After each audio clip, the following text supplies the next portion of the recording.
American F-16s were minutes away from Burkina Faso's airspace when a call came through from Moscow. The jets immediately turned around. What happened in those crucial moments that saved Ibrahim Traoré's government from potential Western intervention? In this video, we uncover the untold story of how Putin's alliance with the young military ruler of Burkina Faso created a shield against Western pressure. You're about to witness the high-stakes geopolitical chess game that transformed a small West African nation into the newest flashpoint between Russia and America. Ibrahim Traoré took power in Burkina Faso when nobody expected it. Just 34 years old when he seized control in 2022, he became Africa's youngest head of state through a military coup that shocked Western observers. His path to leadership wasn't planned or predicted. As a military captain, he ranked far below the usual candidates for national leadership. Yet in the chaos of Burkina Faso's deteriorating security situation, this young officer managed to navigate his way to the presidential palace, overthrowing an interim government that had itself come to power through a coup only months earlier. Traoré's military background shaped his rise to power. He served as an artillery officer and fought on the front lines against the jihadist groups that had been terrorizing Burkina Faso. His experience in direct combat gave him first-hand knowledge of the military's failures and frustrations. Fellow soldiers respected him for sharing their hardships rather than commanding from comfortable offices. This connection to the rank-and-file troops proved crucial when he moved to take power, as military units quickly sided with the young captain against their superior officers. The Burkina Faso that Traoré inherited existed in a state of near collapse. Armed jihadist groups controlled almost 40% of the country's territory, rendering large portions of the nation ungovernable. Government authority effectively ended outside major cities, with militants enforcing their own brutal version of law in rural areas. The human cost was staggering. Over 2 million citizens had fled their homes, creating a massive displacement crisis in a country of just 21 million people. Schools closed by the hundreds. Health centers shut down. The nation Traoré took control of was falling apart. The shadow of Thomas Sankara loomed large over Traoré's rise. Sankara, Burkina Faso's revolutionary leader, assassinated in 1987, remains a powerful symbol in national memory. Both men shared military backgrounds and fiery anti-colonial rhetoric. Traoré consciously evoked these parallels, appearing in a red beret, reminiscent of Sankara, and using similar revolutionary language. Pictures of Sankara began appearing at pro-Traoré rallies, creating a visual connection between the martyred hero and the new young leader. For many Burkinabe citizens, especially the youth, Traoré represented a second chance at the revolution cut short by Sankara's murder. Traoré quickly distinguished himself from previous leaders through his open criticism of France. Where his predecessors maintained diplomatic language when discussing the former colonial power, Traoré pulled no punches. He accused France of failing to help fight terrorism despite years of military presence. He questioned why French troops stationed in the country hadn't prevented the loss of territory to armed groups. This rhetoric resonated strongly with the population, particularly in the capital, Ouagadougou, where anti-French sentiment had been growing for years. His early speeches revealed a vision that extended beyond Burkina Faso's borders. Traoré spoke of Pan-African solidarity and the need for African solutions to African problems. This message found an eager audience in Burkina Faso, where the median age is just 17 years old. Young people filled the streets to support him, carrying Russian flags alongside Burkinabe ones, a sign of their desire for new international partnerships.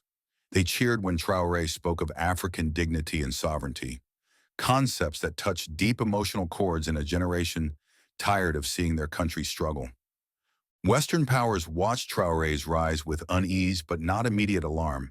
The initial diplomatic responses were cautious, with statements expressing concern about democratic processes while maintaining existing aid programs. Behind this measured public stance, Western intelligence agencies began monitoring the situation more closely. They expected that economic realities would force the young leader to maintain traditional relationships with Western donors and institutions.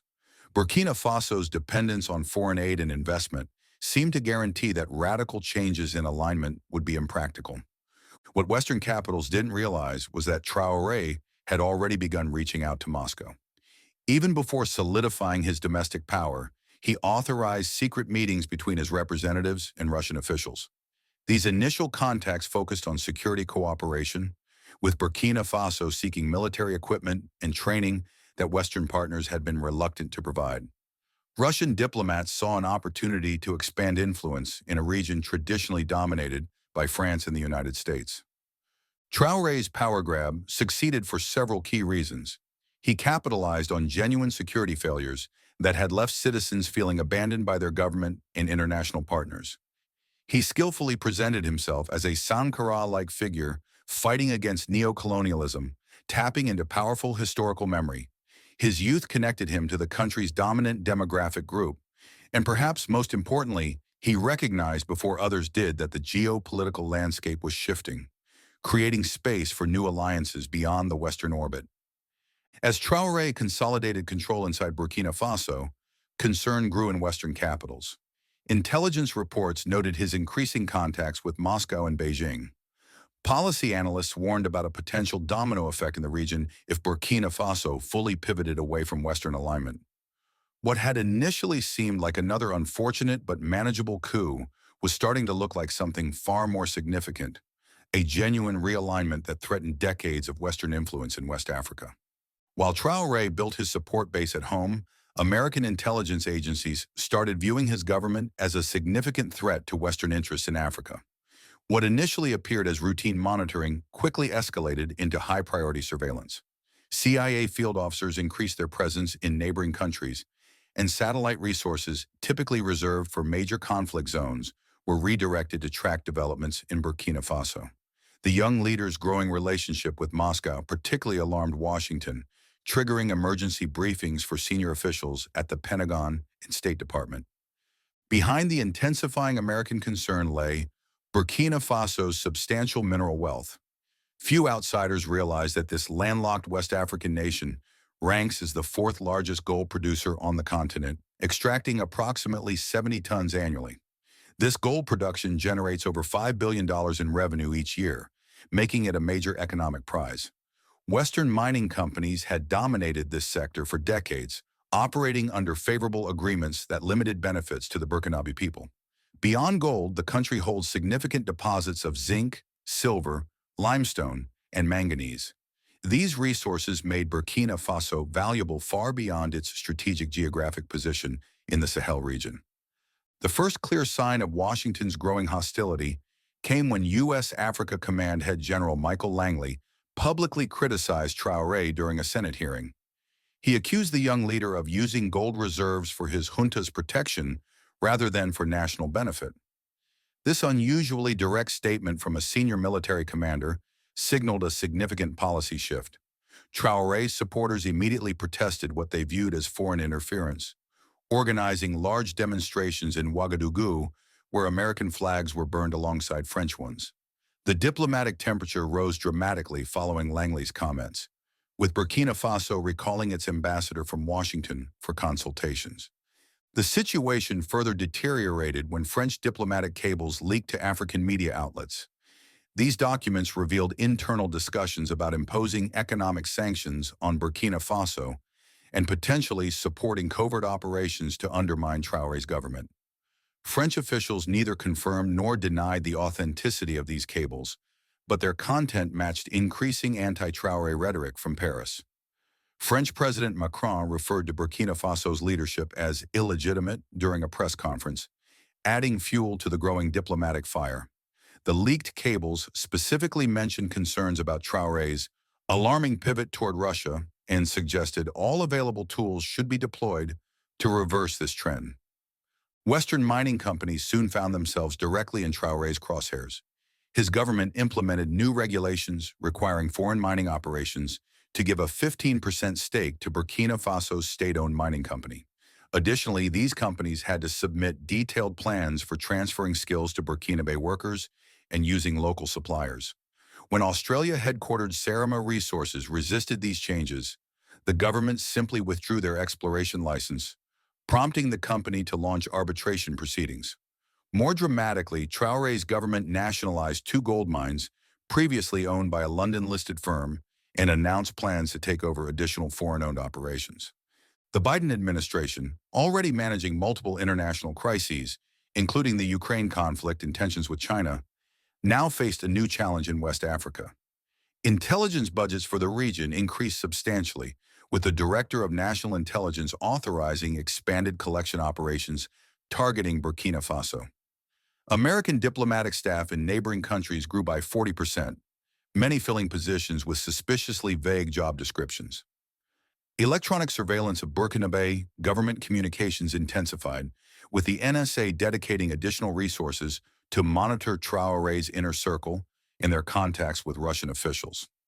Satellite imagery collected during this period captured unusual military movements near Burkina Faso's borders.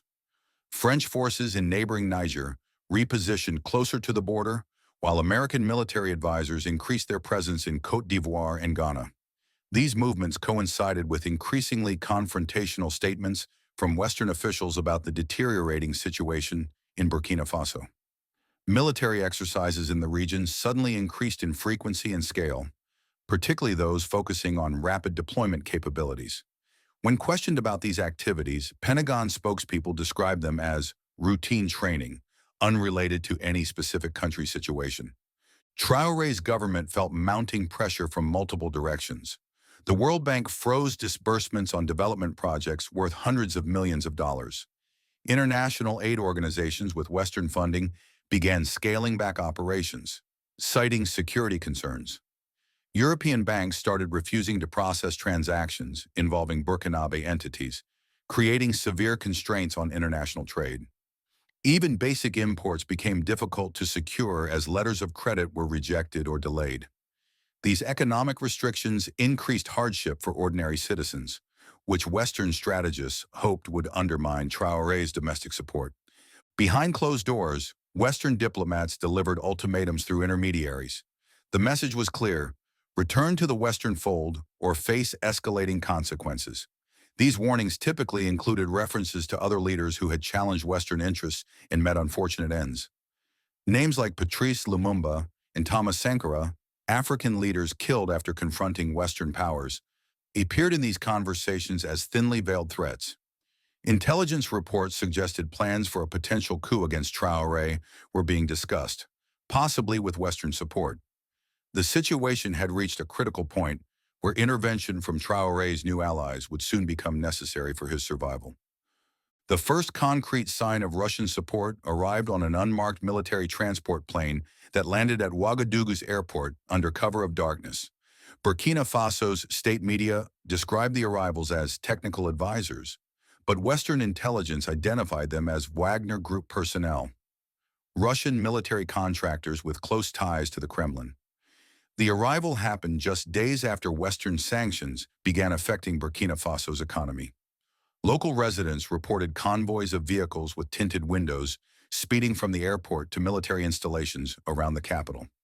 Within 48 hours, Russian security personnel appeared around Traoré's residence in key government buildings, their presence unmistakable despite the lack of formal uniforms or identification. Russia had been methodically expanding its footprint across Africa for years. Putin recognized opportunities in countries experiencing Western fatigue, nations tired of conditional aid and unfulfilled security promises from traditional partners. Mali, Central African Republic, and Sudan had already welcomed Russian military contractors, establishing a pattern of intervention that offered African leaders an alternative to Western relationships. The Wagner Group served as Russia's primary tool for this expansion, operating with enough separation from the official military to provide Moscow with plausible deniability while still executing Kremlin objectives. Burkina Faso represented the newest front in this strategic campaign to challenge Western dominance in resource-rich African nations. The Russian presence in Ouagadougou multiplied rapidly over the following weeks. What began as a small contingent of advisors expanded into a full paramilitary brigade, numbering several hundred personnel. They established a secure operations center at a military base outside the capital, equipped with sophisticated communications equipment that created direct channels to Moscow. These secure lines allowed Traoré's government to coordinate with Russian officials without fear of Western surveillance. Burkinabe officers began receiving intensive training on Russian military equipment, while Russian personnel took positions alongside Burkinabe forces at strategic locations throughout the country. The integration happened with remarkable speed, suggesting extensive advanced planning by both sides. Russian satellite intelligence dramatically improved Traoré's situational awareness. His government suddenly possessed detailed information about Western military movements in neighboring countries. Traoré's military commanders knew when French forces conducted exercises near the border and when American special operations teams arrived in adjacent nations. This intelligence advantage eliminated the element of surprise that Western powers might have exploited. When France positioned military aircraft within striking distance of Burkina Faso, Traoré's government issued public statements warning against violation of their airspace, demonstrating knowledge that surprised Western officials. The relationship between Traoré and Putin became personal.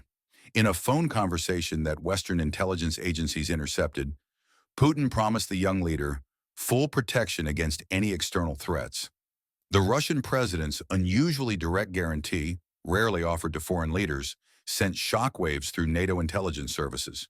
The transcript revealed Putin telling Traoré that Russia stands firmly with Burkina Faso against those who would threaten your sovereignty, language clearly aimed at Western powers considering intervention. The call established a direct line between the two leaders that would prove crucial during the crisis to come. Russian anti-aircraft systems transformed Burkina Faso's defensive capabilities. S-300 missile batteries appeared at key locations around Ouagadougou and military installations, creating a protective dome over critical infrastructure.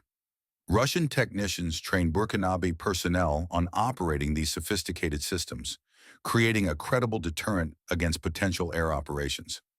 Military analysts noted that the deployment created a situation where Western air forces would face significant losses if they attempted strikes. The strategic calculus for any potential intervention shifted dramatically, forcing Western planners to reconsider military options they had previously kept on the table. Economic cooperation soon followed the military partnership. Russia began purchasing Burkina Faso's gold through financial channels that bypassed Western-controlled markets and sanctions. This arrangement provided Traoré's government with foreign currency that alleviated immediate economic pressures. Russian state banks extended credit lines that replaced withdrawn Western financing. Moscow even provided direct budgetary support to offset the suspension of World Bank and IMF disbursements. When France froze Burkina Faso's assets in Paris banks, Russian financial institutions immediately offered alternative banking arrangements. These economic measures stabilized Traoré's position by neutralizing what had been the West's most powerful leverage. The alliance reached its fullest expression when Burkina Faso granted Russian companies access to mineral exploration rights. Russian miner Nordgold received a license for new operations in Burkina Faso's gold industry, with a requirement that the state receive a 15% stake in local operations. This arrangement signaled a long-term strategic partnership, giving Russia access to resources previously controlled by Western corporations. The exploration rights extended beyond gold to include other strategic minerals, establishing Russian economic presence across multiple sectors. Western mining executives watched in alarm as decades of carefully cultivated advantage disappeared almost overnight. When American diplomatic channels delivered warnings about potential military responses to Traoré's alignment with Russia, Moscow immediately countered. Russian officials contacted their American counterparts with stark warnings about severe consequences for any intervention. These warnings included specific references to Russian air defense capabilities, now operational in Burkina Faso, and the potential for wider Russian military involvement if Western forces took action. The Russian ambassador to the UN publicly stated that any attack on Burkina Faso would be considered an attack on Russian interests, language resembling mutual defense treaty commitments. The stage was set for a confrontation that would test the limits of both Western resolve and Russian commitment. The survival of Ibrahim Traoré in this standoff marks a turning point in West African politics. Russia successfully protected its new ally against Western pressure, establishing itself as a legitimate counterweight to decades of French and American dominance in the region. Traoré's government, alongside military leaders in Mali and Niger, formed their own alliance after withdrawing from ECOWAS, implementing a 0.5% tariff on incoming goods and ordering French forces to leave their territories. Gold now flows eastward instead of westward, enriching new partnerships at the expense of traditional ones. This resource redirection continues reshaping global markets as Russia further solidifies its presence in a region once considered the exclusive domain of Western influence.